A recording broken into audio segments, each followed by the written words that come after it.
first job when I was 14. It was at Harvey's, the place that makes your hamburger a beautiful thing. And there was a regular that came in, and I took a liking to him. He was tall, dark, and handsome. And he was there every shift I worked.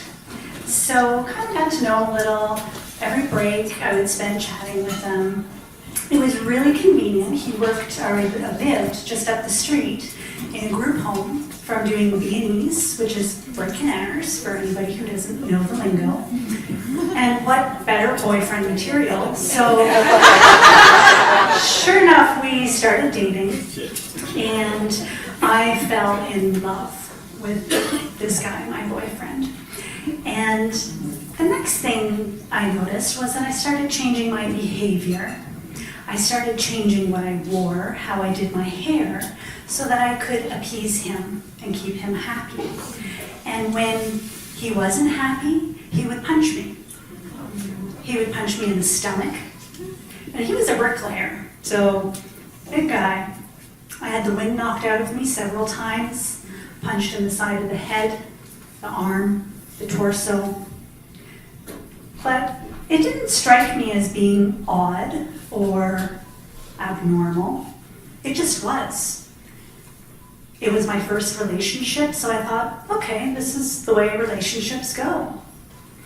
And my childhood was had a violent environment as well. My mom walked around with black eyes. She tried to hide it with sunglasses, but she didn't do a very good job. There were other signs of violence, broken glasses. They weren't accidental smashings. Broken glasses in the wall units, bullet holes in the dresser. So being in an abusive relationship was normal. And it felt comfortable. Now I got a new job. It was at a delicatessen, a fine food store.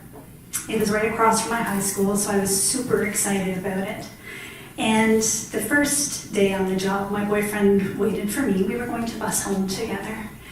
And he sat and he watched me work from across the street in the dark. I was inside the brightly lit store with the big windows. And toward the end of my shift, he came in and he screamed at my coworkers. First day of my job. I quickly wrapped up. I apologized to my coworkers and we left. We didn't bus home, we walked home. It was a lovely fall evening. It's a little bit of mist. And I had worn his big leather coat. It was the cool thing to do. I don't know if it still is cool to wear boyfriend's big coats. But because it was warm, I hung it over my arm. And as we walked, I tried to convince him that I needed to talk to my coworkers, even if they were men. And he could not understand that, and I couldn't understand his position, being that I shouldn't be talking to guys. And what happened next, I wasn't even really consciously aware of.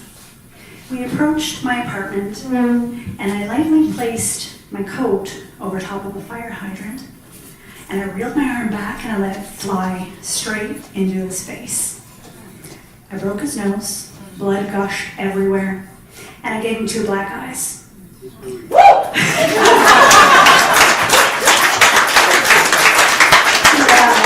I did feel a little bit bad. We ended up walking home and I took my mom's car and then I went to drive him back to his place.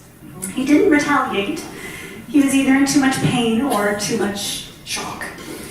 So I went away to university and I realized that there were lots of tall, dark, and handsome men who liked me and who didn't hit me. And so after 6 years, I ended that abusive relationship. Now, university passes, and my next relationship, I went to the extreme opposite. I fell in love with a man who was very gentle, very soft-spoken, very passive, and I was determined to marry this guy. This was the one for me, absolutely. And despite kind of little hunches here and there saying, that's not the one, I shut that up. Nope, I'm marrying this guy. This is the one for me. My wedding day, I bawled. It was more than cold feet. It was knowing that it just was not meant to be. But we got married, and shortly after we had a son together. And when my son was 6 months old, we had been married less than a year. Sure enough, we divorced. But not to worry, because I attracted my normal again. The comfort of abuse. Ah, this feels good. It wasn't physical abuse, but it was mental, emotional, sexual, verbal. No less easier to endure than physical abuse. And I stayed in it for 20 years with my friend. And we had a daughter together. My son adored him, called him dad. It was perfect. But I was miserable. I was sick faithfully twice a year with severe strep throat. Just kept suppressing it. My friend Marvin here kept suppressing it. Low energy, didn't smile, frequent emotional outbursts. But gosh, I didn't want to hurt the kids. I just had to. I lived my mom's legacy. She stayed in the relationship for the kids for 25 years. The wonderful thing is, our bodies do not lie. I got extremely ill for 2 weeks. My appendix had ruptured and it stuck to my intestine. So it slowly poisoned me, just like my relationship was. After a week-long rough recovery in the hospital, came home.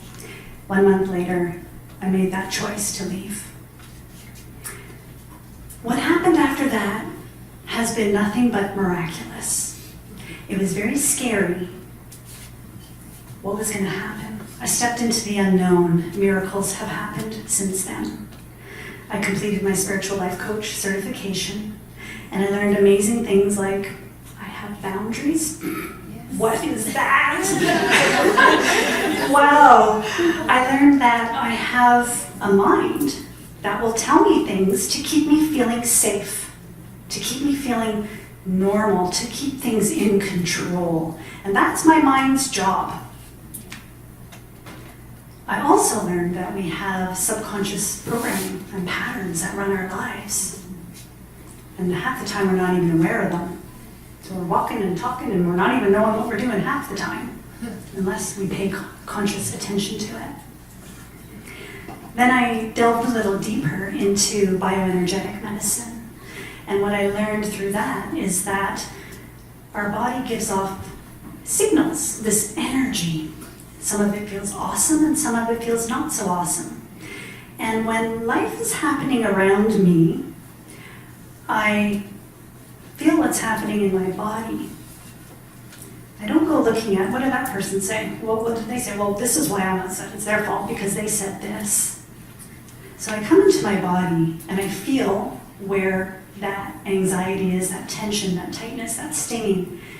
And I breathe love, breath, focused attention into those spaces. And I grow into it. And miraculously, things just dissolve on the outside. Absolutely, my struggle was necessary to get me where I am today. Absolutely. But if I would have come within and focused on the energy that was going on in my body and listened to my body, the struggle wouldn't have happened. I would have learned the lesson, learned that energetic lesson, and freed that energy before the struggles happened. Like my friend Marvin here, I'm 86. I've got so much energy. I'm bursting with love, with joy. And it's not that anything outside of me is changing. It's that I come in here when something out there is going on. I resolve what's going on in here, and this goes away.